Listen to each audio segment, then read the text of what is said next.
C'était quelqu'un qui en imposait, qui était très charismatique. Il me disait qu'il avait trouvé sa moitié, celle qu'il cherchait depuis si longtemps. Il aimait que je sois un peu sa poupée. Ça, ce sont les témoignages des femmes qui ont vécu sous l'emprise d'un pervers narcissique. Je sais que vous avez entendu parler de ces hommes-là. Non seulement ils te dévalorisent, ils t'humilient en public, et la totale, il veut te faire payer le prix fort si tu essayes de résister. C'était toujours de ma faute. C'est ça. Il me culpabilisait en permanence. Mais au début, c'était pas le visage qu'il montrait.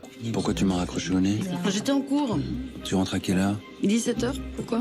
Il t'appelle tout le temps, ton mari, hein? Oui. Car il était doux, attentionné, charismatique, intelligent, disons l'homme idéal, le fantasme de certaines femmes. Et au fil des années, tu as senti le vent tourner. Devant tes amis, il se comporte en gentleman. Mais dès lors que vous êtes tous les deux à la maison, vous fermez le rideau, le masque tombe. Alors, pourquoi tant de femmes sont victimes de ce phénomène? Comment les pervers narcissiques passent sous le radar pour attraper sa proie? Et comment faire pour sortir dans les griffes d'un pervers narcissique? Et est-ce que l'on peut réellement aider les pervers narcissiques pour changer?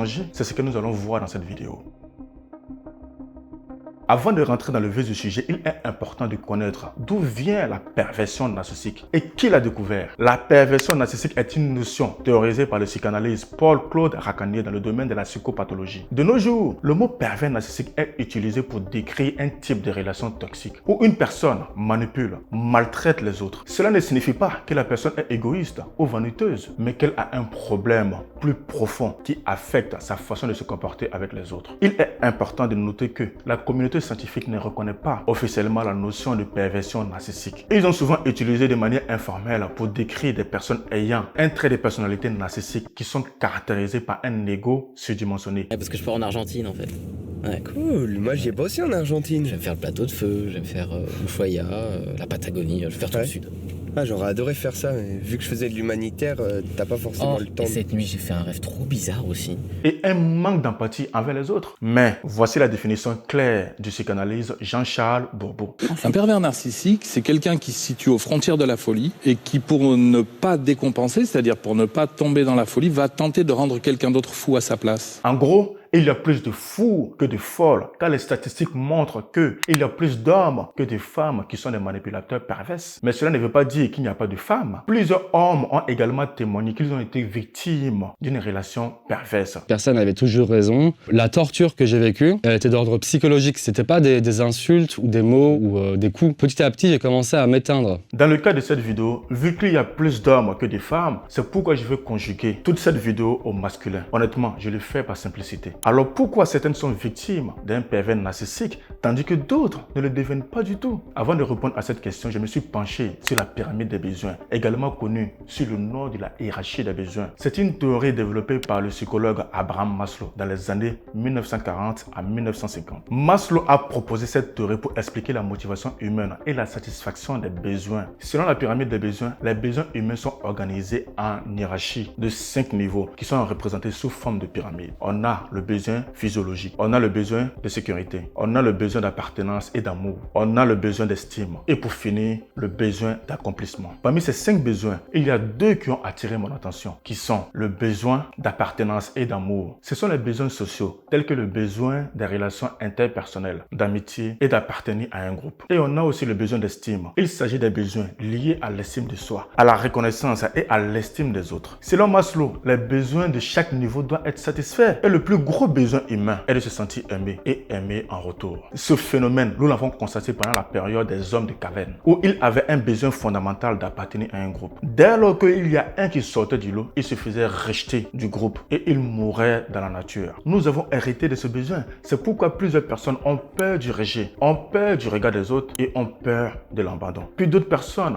malheureusement, ont vécu un traumatisme du passé, où ils ont grandi dans une société où on leur disait ceci. Tu dois te sacrifier pour les autres, tu dois faire plaisir aux autres, tu dois t'oublier, tu dois être à l'écoute des autres et tout faire pour que eux soient heureux, tu ne penses pas à toi. Ce genre d'attitude sociale a eu des conséquences sur l'estime de soi de beaucoup de femmes. Car elles passaient toujours en dernier. Ce sont des femmes qui ont tout donné, mais elles n'ont jamais été récompensées. Donc cela s'est transformé à une quête affective. Et quand elles rencontrent un pervers narcissique, ces messieurs leur font croire qu'elles sont dignes d'être aimées, qu'elles méritent le bonheur, Et c'est vrai, sauf que elle tombe dans le piège et donc elle passe pour la bonne proie car il connaît tes failles. Il veut avoir un contrôle sur toi. Rappelez-vous, la pyramide des besoins, le besoin d'estime et d'amour. Et donc, cela crée ce genre d'histoire. Cendrillon qui se fait avoir par son prince charmant qui est en fait un vampire. Alors comment cela se passe concrètement son approche? Il va repérer très vite que cette femme est à la recherche d'amour, de tendresse, d'affection. Elle a une demande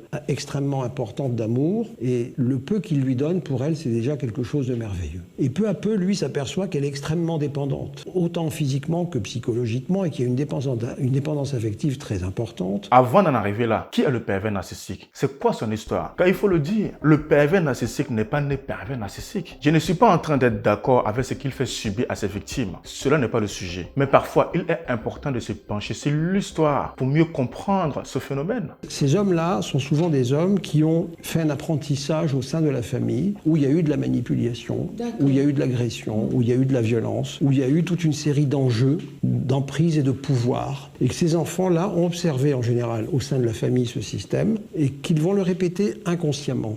J'insiste toujours sur ce point. Il y a un psychanalyste du nom de Alberto Heger qui affirme ça. En 89, Alberto Heger affirme que le pervers narcissique n'est pas le grand méchant qu'on croit, mais que sa victime trouve son compte dans la relation. Les controverses n'ont pas arrêté en fait. Voyant toutes ces contradictions, cela me fait penser au triangle de Kapman. Le triangle de Kapman, également connu sous le nom de triangle pervers. C'est un concept développé par le psychologue Paul Kapman pour décrire la dynamique des relations toxiques. Il met en évidence 3 rôles principaux qui peuvent se retrouver dans une relation toxique. La victime, le persécuteur et le sauveur. La victime est la personne qui subit les abus, les comportements toxiques. Le persécuteur est celui qui adopte un comportement agressif, abusif, tyrannique envers la victime. Il utilise les tactiques de manipulation pour maintenir son pouvoir sur sa victime. Et enfin, le sauveur, c'est celui qui intervient pour sauver ou aider sa victime de la situation abusive. Le sauveur peut avoir une attitude paternaliste en cherchant à contrôler ou à diriger la vie de la victime au lieu de la responsabiliser.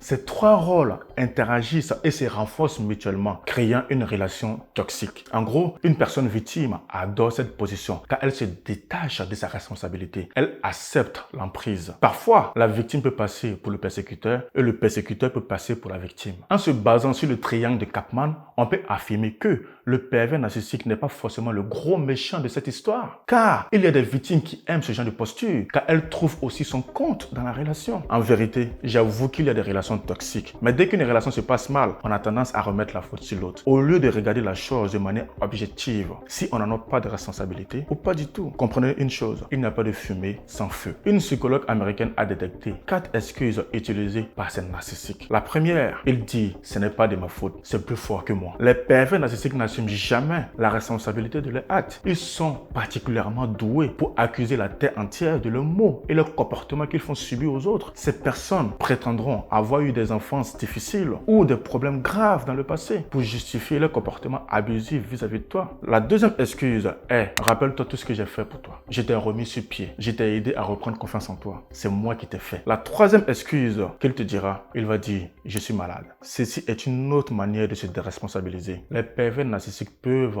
également jouer la carte de la maladie en évoquant un problème de santé mentale ou physique afin de se dédouaner de la portée de leurs actes. Et enfin, la quatrième, pendant une dispute, ils ont une fameuse phrase qu'il dit « non, ce n'est pas exactement cela ». Je sais que tu as déjà vécu ce genre d'histoire. Ou lors d'une dispute, le pervers narcissique va se focaliser sur un point bien spécifique, un petit détail, et il va commencer à la décortiquer jusqu'au bout afin que tu lâches prise, tu abandonnes le sujet. Au fil du temps, les excuses et les mensonges du pervers narcissique se perfectionnent. Ils vont devenir des experts en manipulation et si jamais l'autre en face résiste, on va faire augmenter la manipulation pour passer à la violence psychologique, ensuite à la violence verbale, quitte à aller jusqu'à la violence physique pour contraindre l'autre. Maintenant, reconnaître un pervers narcissique peut s'avérer très difficile et le quitter encore plus. Alors comment ces femmes peuvent s'en sortir? Je vous donne mon avis en tant que coach de vie. Elles peuvent s'en sortir si elles sont bien structurées, bien accompagnées par un coach ou un thérapeute qui leur donnera les moyens de défense. Bien sûr, on peut remonter à l'enfance des victimes pour les aider à réécrire l'histoire afin que cela devienne un moteur pour elles pour avancer. Je ne suis pas là en train de juger l'approche de mes confrères psychologues. Non, car je sais que mes confrères, ils prennent du temps, des années de séances. Parfois,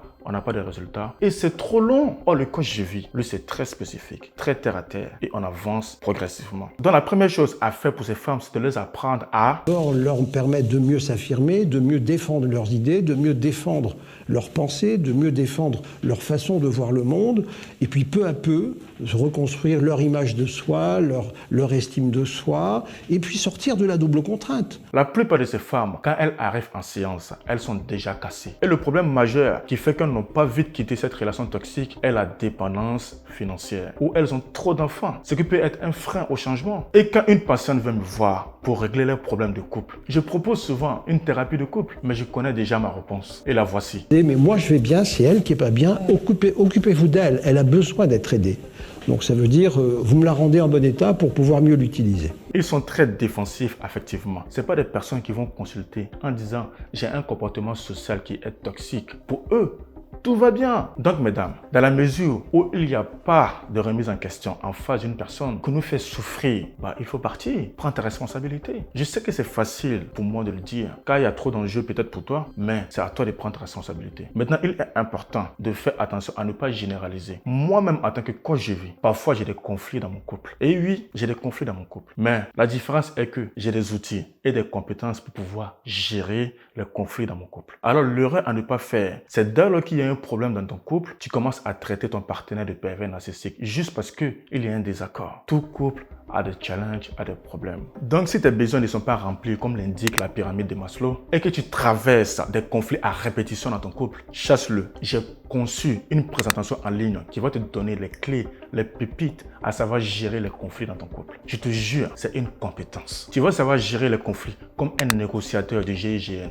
Je t'en dis pas plus. Passe à l'action. Il suffit juste de rentrer ton mail pour recevoir le cadeau. Je te dis rendez-vous de l'autre côté. À très vite. Une dernière chose. Les filles, mettez un peu d'eau dans votre vin. Si vous traversez des conflits, cherchez à creuser. Parfois, il y a des désaccords qui peuvent être réglés le plus rapidement possible. C'est pourquoi je vous offre ce cadeau. Allez dans la description et inscrivez-vous pour recevoir cette présentation. Elle va vous aider. Croyez-moi. Prenez soin de vous.